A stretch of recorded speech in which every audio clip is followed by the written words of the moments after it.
Hi, Madam. Good morning. Very good morning, Jovi. How are you? I'm good. How are you? I'm very fine.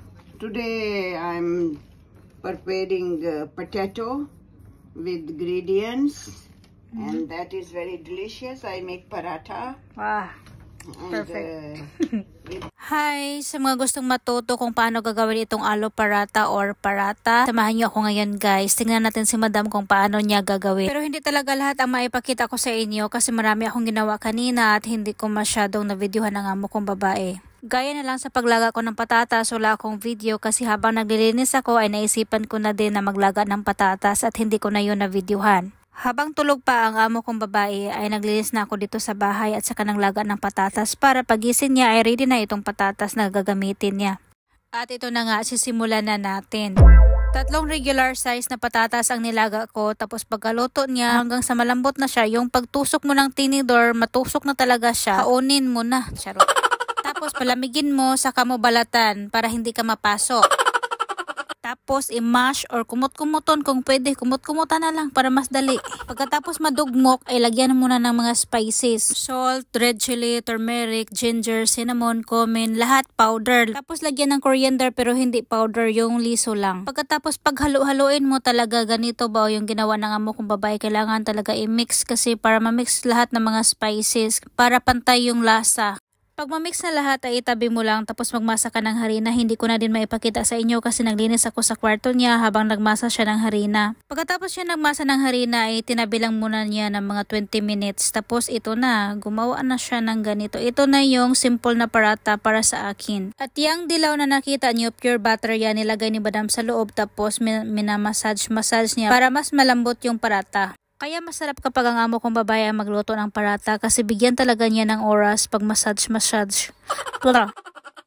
Pagkatapos niya ganyan-ganyanin guys, ilukot na naman niya, gagawin na naman niyang parang bola. O diba, sobrang effort, kaya masarap kapag siya ang magluto kasi bigyan talaga niya ng oras. Pagkatapos niya gawing bilog ay isit aside niya kasi last na niya yun lulutuin ba. Ito munang aloo paratha yung lulutuin niya. 4 na bilog ang ginawa niya kasi 2 paratha yung lulutuin niya.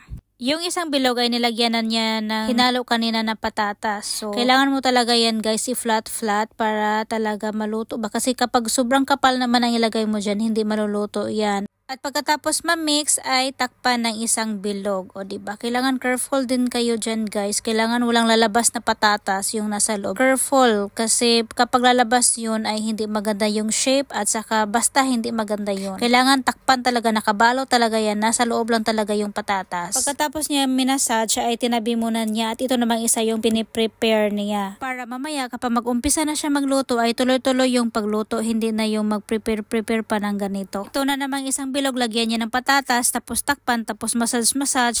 At ganito na, pag roll ng amo kong babae, hindi talaga lumabas yung patatas, diba? Parang magic. Paglagay mo dito sa kawali, kailangan mainit yung kawali kasi kapag hindi ay didikit yan dyan. Mag-ingat din sa paglagay dito kasi minsan magkabuhol-buhol siya guys, hindi maganda yung shape. Pagkatapos niya nailagay dito, yung isa naman ang aasikasuhin niya para tipid ng oras. Ito yung may patatas sa loob kanina na tinabi niya. At ito na nga, pagkatapos niya binaliktad ay nilagyan na niya ng butter. Pagkatapos ay baliktarin na naman niya at lagyan ng butter yung sa kabila. O diba? Ang bango guys, grabe. At pure butter yung ginamit niya, galing pa yan sa Pakistan kaya special yan. Kung nandito kayo sa harap namin ngayon guys, magustuhan nyo talaga ang amoy at kahit hindi pa kayo nakakakain nito, masasabi nyo talagang gusto ko talagang kumain ito. Sobrang sarap ng amoy. At ito na nga, luto na yung unang salang. O diba sobrang laki, grabe guys. At ito yung pangalawang salang. Tingnan nyo naman si Madam, nag-worry siya na baka magkabuhol-buhol. Kaya tingnan nyo, nakanganga na yung amo kong babae. Ganyan yan siya magluto. Gusto niya perfect yung shape ba. Medyo malakas yung apoy kaya natuyo itong lutuan. Kaya lagyan na niya ng butter kahit hindi pa nabaliktad itong paratha. Sobrang madulas na yung kutsara dahil sa butter. Kaya kinamay na lang talaga ni Madam naglagay ng butter dyan. At makikita nyo yung usok guys, pagka makakita kayo ng ganyan, huwag kayong lalapit kasi mainit yan at saka makapaso yan. Uy, malapit ang maluto at ang sabi ng amo kong babae dito ay hindi talaga pwede araw-arawin itong paratha lalo na sa mga matanda or may edad na. Kasi hindi madaling matutunawan kapag ito ang kinain. Natawa nga ako dito kasi sabi niya tataba talaga kahit ako daw ang kakain. Kapag araw-arawin ko to, tataba daw ako kasi pure butter daw yung gamit.